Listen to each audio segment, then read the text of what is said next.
Nearly half of Irish women who have undergone induced labour say they didn't feel fully involved in the decision. That's one of the key findings of a new national study examining women's experiences of induction in Ireland.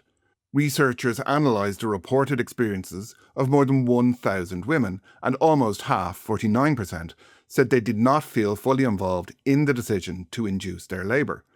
Two-thirds of women surveyed felt they hadn't been sufficiently informed about the induction process, and 3 in 10, that's 30%, didn't realise they had the right to decline an induction at all. The authors of the study say that findings point to a serious issue around decision-making and consent in Ireland's maternity services. First-time mothers and women receiving public maternity care described significantly poorer experiences. Women accessing private care were more than twice as likely to feel involved in the decisions about their labour. And mothers who had previously given birth also felt more empowered and more informed. The study, published in the journal Birth, notes that involvement in decision-making, knowledge about inductions, and awareness of informed refusal were all higher among women with previous pregnancies and among those in private healthcare.